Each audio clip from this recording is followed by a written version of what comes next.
Allez, bienvenue dans cette nouvelle vidéo où je me trouve encore. Vous commencez à vous habituer avec Woman Invest qui est là avec nous. Elle nous fait ou le Maud. plaisir, ou Maud pour les intimes, parce que si vous suivez déjà la chaîne, vous la connaissez. Si vous ne la connaissez pas encore, c'est que vous n'êtes pas abonné et j'ai envie de vous dire qu'est-ce que vous faites, qu'est-ce que vous attendez. À un moment donné, il va falloir passer à l'action et ça commence par vous abonner en cliquant sur le lien s'abonner à la chaîne et en activant la petite cloche qui fait plaisir, qui fait que vous allez être averti avant tout le monde. Aujourd'hui, on se retrouve dans une vidéo qui est très importante, qui s'impose même, j'ai envie de dire, car on le voit. Qu'est-ce qui fait que les personnes n'investissent pas? C'est le manque de confiance en soi. Bah ouais, parce que quand on sait pas, quand on connaît pas, bah on fait pas. Par contre, quand on est rassuré, on passe à l'action. Clairement, c'est la première des choses à voir. Et aujourd'hui, on vous a préparé une liste de 7 arguments que vous allez pouvoir mettre en place, qui vont vous permettre de pouvoir prendre de la confiance en vous, vous sentir à l'aise et enfin passer à l'action et avoir un sentiment du devoir accompli. La première question que j'ai envie de te poser, qu'est-ce qu'il faut faire pour avoir confiance en soi? La première chose dans l'immobilier qu'il y a à faire, qu'est-ce que tu pourrais nous donner comme conseil? Eh bien, je pense qu'il faut faire des visites, rechercher, en fait, instaurer une routine quotidienne, une routine où vous recherchez, vous regardez finalement les biens qu'il y a sur le marché, vous allez prendre des rendez-vous, vous allez regarder les biens pour déjà vous inspirer, voir les bons et les mauvais produits. Et c'est à force d'aller voir que vous allez savoir réellement qu'est-ce qui est bien, qu'est-ce qui n'est pas bien. Vous allez voir tout de suite les défauts, les bons produits qui pourraient être judicieux d'investir. Alors je suis d'accord, mais regardez, quand on n'a pas d'expérience, quand on ne connaît pas, quand on ne sait pas, on regarde quoi? Est-ce qu'on prépare une liste? Je pense qu'il faut préparer une liste. Il faut rester objectif avec soi-même. Il faut peut-être y aller tout doucement, ne pas forcément chercher quelque chose à 500 000 alors qu'on a finalement une capacité à 150 000. Enfin, il y a un moment, il faut être cohérent. Donc il faut se mettre une enveloppe budgétaire. Il faut regarder les appartements. Il faut mettre des mots-clés en fait dans vos recherches, que ce soit sur les sites du Bon Coin, Se Loger, les différents sites dans lesquels on peut trouver des biens. Ou alors se faire aider également, si on connaît un agent immobilier assez proche, c'est peut-être se faire aider de lui ou d'investisseurs autres pour aider à prendre une certaine routine, connaître les tips pour pouvoir justement bien rechercher les bonnes affaires. Ok, donc en amont, je commence, je regarde ce qu'il y a en annonce, je note sur un papier combien je peux investir, sur quelle durée, dans quel secteur. Je vais donc mettre des filtres. Exactement. Suite à ça, je vais tomber sur des annonces. Je reprépare une nouvelle liste où je vais écrire toutes les questions que je dois poser à l'agent immobilier, une checklist. Et suite à ça, je vais préparer mon calendrier pour voir à quel moment je peux prendre rendez-vous avec un agent immobilier pour visiter le bien. Exactement. C'est ça l'idée. Alors il ne faut pas considérer ça comme une perte de temps, au contraire. Je pense que c'est là où on apprend. On apprend beaucoup de choses. Même si vous n'allez pas acheter tout de suite, c'est de mettre un petit peu le pied à l'étrier pour prendre confiance en soi. Parce que, encore une fois, l'investissement immobilier, c'est pas quelque chose d'inné pour tout le monde. Loin de là, sinon tout le monde le ferait. Il faut mettre en place un certain process régulier et puis y aller, quoi. Il faut taper dans la butte. Clairement. Maintenant, est-ce que poser toutes les questions, est-ce que c'est comment s'y prendre quand tu vas visiter? Ah bah clairement oui, poser toutes les questions. Moi je pars du principe qu'il n'y a pas de questions inutiles. C'est-à-dire que là, pour moi, les questions inutiles sont les questions qu'on ne pose pas. Il n'y a rien de pire que de croire qu'on a réponse à tout. Il n'y a rien de pire que de croire qu'on est bon en tout. Il n'y a rien de pire que de croire qu'on peut tout maîtriser. Et les personnes qui ne posent pas des questions sont des personnes qui ne veulent pas passer pour un idiot. Or, quand on a un investissement à faire de 50 000, 100 000, 500 000 ou 1 million d'euros, je pense qu'on peut poser un maximum de questions, quitte à passer pour quelqu'un d'un peu bête, mais le fait de se rassurer va permettre de pouvoir passer à l'action. Moi, souvent, j'ai vu des gens ne pas poser de questions pendant la visite et derrière ne pas faire d'offre, parce qu'ils n'avaient pas de réponse, et du coup, comme ils n'avaient pas de réponse, ils sont partis avec une inconnue, et ils se sont dit non, c'est pas pour moi.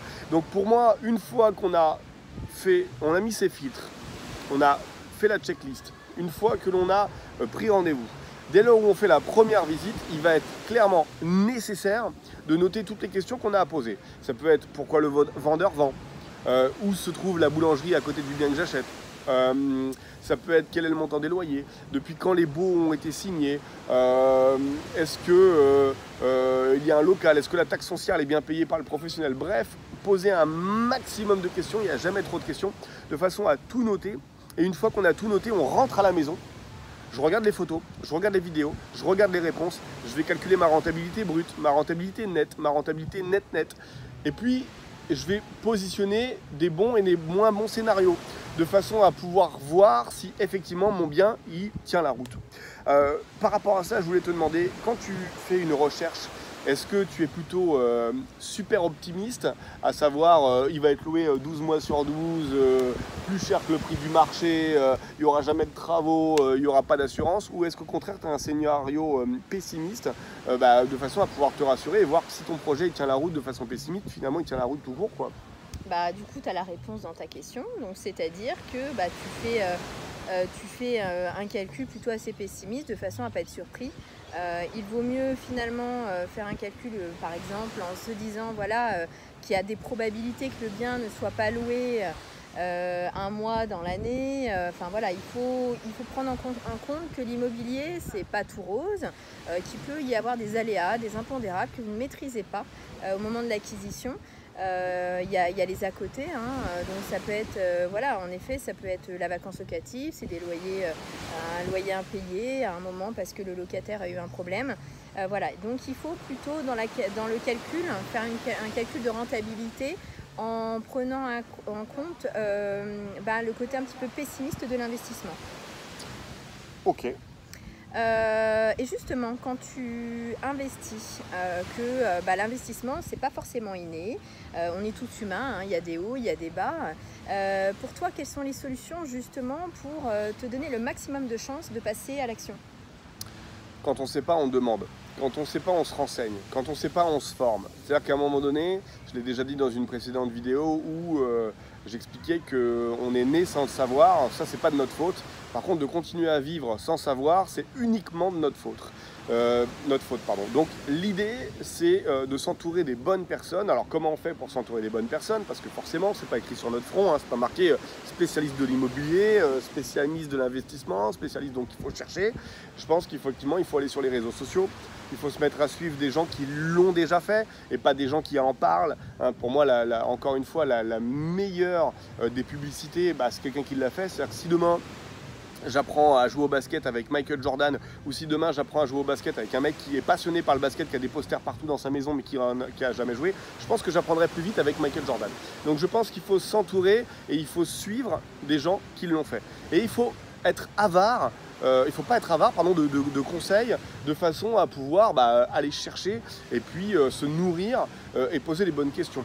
Donc pour moi, pour passer à l'action, au-delà des listes, au-delà du fait d'être curieux, c'est de s'entourer de personnes qui savent faire, qui ont fait. Et ces personnes-là, on les trouve aujourd'hui sur les réseaux, c'est beaucoup plus facile. Dans les années 80, il fallait les chercher physiquement. Aujourd'hui, il s'agit d'aller sur Instagram, d'aller sur Facebook, d'aller sur Internet, d'aller dans les agences immobilières, pour ceux qui ne sont pas très réseaux sociaux, d'aller sur YouTube. Là, vous regardez en ce moment une vidéo sur YouTube, ça en fait partie. Vous pouvez chercher effectivement des gens qui ont ce genre de capacité et vous allez pouvoir comme ça leur poser des questions et leur demander s'ils n'ont pas une formation qui est toute faite. Parce que, encore une fois, dans l'investissement immobilier, généralement, ce qui est important, c'est de suivre le processus. C'est-à-dire qu'on n'apprend pas à conduire une voiture en apprenant les burnes. On apprend à conduire une voiture en montant dedans, en mettant sa ceinture, en tournant la clé.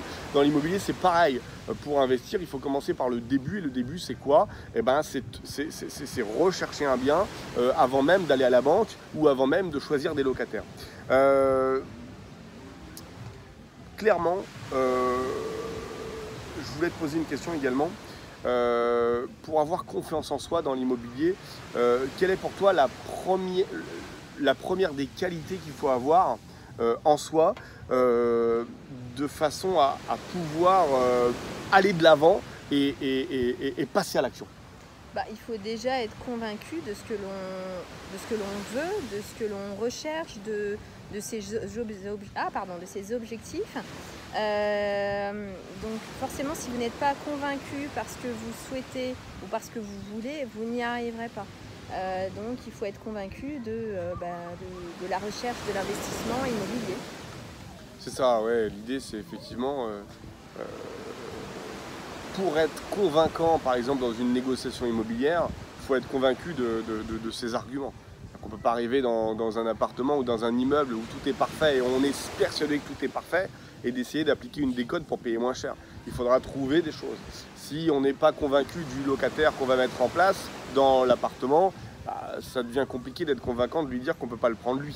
Donc il va falloir mettre des filtres. Alors quand tu investis dans l'immobilier, alors nous on a une stratégie où on ne déroge pas, parce que je pense que c'est une stratégie dont il faut avoir conscience et surtout la mettre en pratique. Dis-moi un petit peu en quoi ça consiste. Cette stratégie, c'est comme si tu avais les numéros du loto à l'avance. Cette stratégie, elle permet de savoir si le bien, ça vaut le coup de se placer ou non. Alors elle est extraordinaire cette stratégie. Cette stratégie, elle consiste en le fait de dire que si 70% de tes loyers, donc 70% de la somme de tes rentrées locatives, paye et couvre 100% de tes charges. Les charges, c'est le crédit bancaire, taxes foncières, assurance, frais de copro, les travaux courants d'entretien, bref, tout ce que tu vas devoir sortir comme argent. Si tout ce qui rentre couvre, si 70% de ce qui rentre couvre 100% de ce que tu sors, alors l'affaire est à faire. Donc il n'y a pas mieux, c'est une formule mathématique, c'est-à-dire que si tu as 70% de tes rentrées qui couvrent 100% de tes charges, alors tu peux te positionner.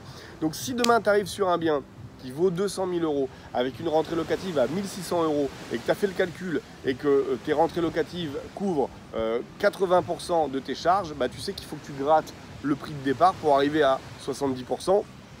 De façon à pouvoir avoir le prix juste. Donc souvent quand on nous pose la question de savoir comment vous faites une offre d'achat, il suffit d'appliquer cette formule mathématique pour avoir la réponse. Donc c'est extraordinaire. Alors ça ne veut pas dire pour autant que tu es sûr d'être payé de tes locataires. Ça ne veut pas dire pour autant que tu vas être sûr de gagner de l'argent. Mais le fait déjà d'avoir un bien qui représente 100% de tes charges et ton crédit payé par 70% de tes rentrées locatives, c'est déjà, je dirais, un boulevard qui fait que tu vas pouvoir aller sur l'autoroute de l'investissement sans aucun problème. Parfait. Ça me paraît pas mal cette petite vidéo. Qu'est-ce que tu en as apporté ?